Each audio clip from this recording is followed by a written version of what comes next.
After all, moon is a satellite for this planet and helplessly strung to this planet and making its rounds.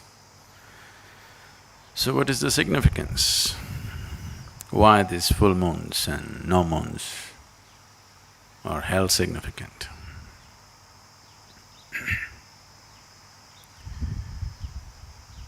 Probably many of you know that you may not know, I hope you do not know this by experience. You should know that if someone is mentally disturbed on a full moon day, on a new moon day, they get little more disturbed than usual. You're aware of this? Happens to you?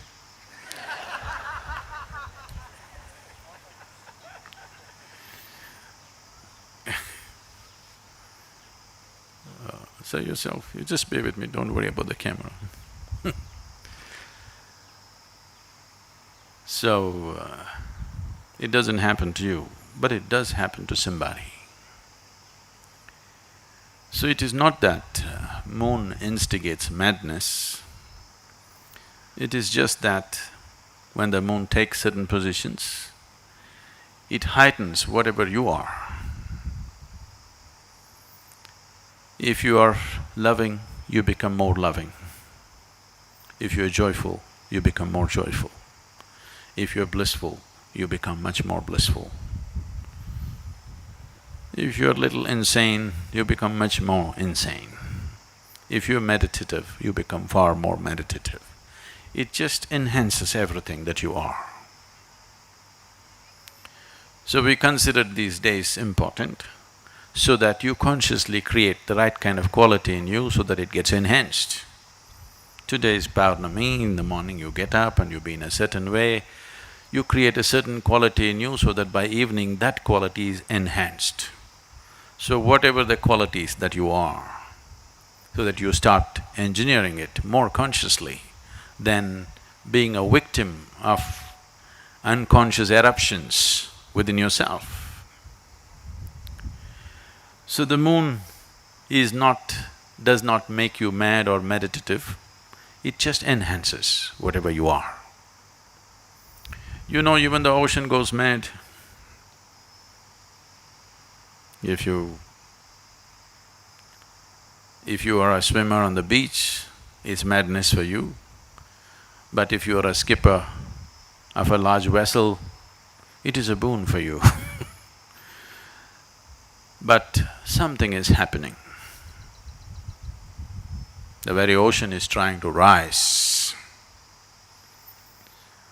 When the very ocean is trying to rise, the situation may be conducive for you also to rise, probably, if you are willing to make use of it.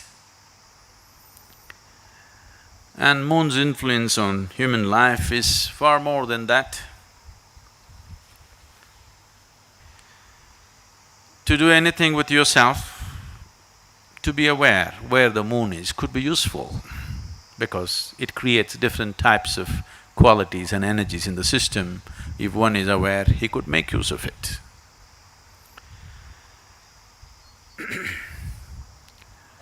In English language, moon is lunar. If you take a step further, you become a lunatic.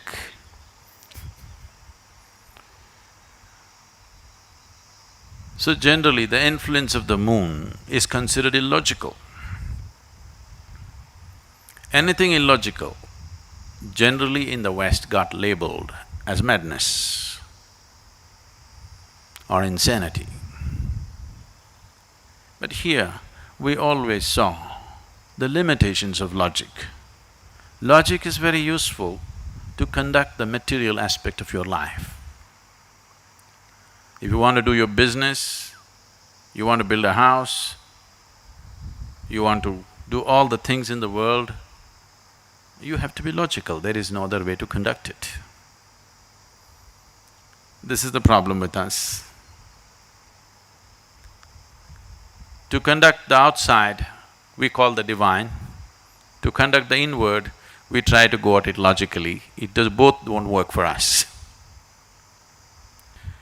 So, when it comes to subjective dimensions of life, if you're not willing to step beyond the limitations of your logic, then nothing ever will happen. If I ask you to close your eyes and do something very simple, you sit here and calculate, okay, if I do this, what will I get, what will happen, this. Nothing will ever happen to you. If anything beautiful has to touch you in your life, if meditation has to touch you, if love has to touch you, if bliss has to touch you, you must be illogical. Everything is logically correct, but you have a long face, because everything is correct with you. You're correct, but life doesn't work like that. If you wake up in the morning, tomorrow morning when you wake up, lying down in your bed, think 100% logically. Do not think of all those beautiful moments in your life. Do not go back to any experience which matters to you. Do not think of the birds in the sky, the sunrise, the flowers in your garden, your child's face or a loving moment in your life. Don't look at any of that. Just think logically. Now you actually have to get out of bed. That's not a small feat. Is it a small feat? It's not a small feat. And then you have to go to the toilet. Then you have to eat, work, eat, go to sleep. Again tomorrow morning, same thing. Cut out the experiential aspect. Think of your life 100% logically and see, you have to do the same damn things for the next 30, 40, 50 years. And if you do yoga, it gets elongated. It gets stretched further, you know. The same nonsense every day, every day, every day. Just think logically, is it worth it? Is it worthwhile? Is it worthwhile? No.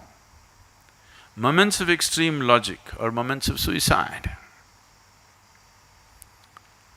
And all of you have been committing suicide like this, but you don't do anything these days in one shot. You do everything in installments. You're committing suicide also in installments. I want you to just look back. If you're unable to look back, when you go home today, I want you to rummage into your old pictures and see when you were 5, 6 years of age, how your face was. It was like this. Now, it's getting longer and longer. So, if you have to step out of your logic, unless you do it in a certain way, it sounds senseless. Because right now, your idea of sense is only logical, isn't it? But please see, the most beautiful moments in your life have happened to you only when you kept your logic aside a little bit. Yes? Logically examine your love affair and see, it'll be the most stupid thing you can do. Really. Yes or no? Maybe it's the most beautiful thing in your life, but logically dissect your love affair and look at it, it is the most idiotic thing you can do. But it might have become the most beautiful experience in your life. So the logical dimension of life and the experiential possibility of who you are diametrically opposite. So in yoga, we look at you as two aspects, the sun and the moon. You've seen the symbolism? You've heard of the word hatha, hatha yoga? Hatha means ha, means sun, tha means moon. So these are the two dimensions. There are various symbolisms for this. You have seen Shiva being represented as half man, half woman, all these things to suggest there is a logical dimension to you and there's a dimension beyond that. If you do not explore both, you will be an incomplete human being. or you will be only half alive. So when we say a spiritual process or yoga or whatever, what we're looking at is how to become a full-fledged life process, not a half-life process. Just the body is alive, that's not good enough. Everything in you should be aflame. Only then you will see whether something is happening or nothing is happening, it's worth being here. If you sit here, it's worth being here. If you open your eyes, it's worth being here. If you close your eyes, it's worth being here. Otherwise, whatever is happening, it's not worth being here, simply because only a part of you is alive, the other part is yet to come alive. So the moon, today being a full moon, the clouds are hiding it, but don't worry. Whether you can see it or not, the influence of the moon is very much there. Because on a no moon day or a new moon day, the influence of the moon is far more than on the full moon day. So whether you perceive something or do not perceive something is not the issue, the influence is anyway there.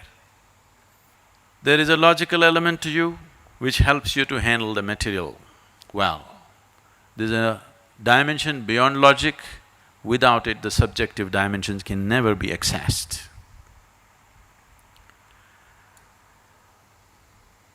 The moon is a symbolic representation of that dimension.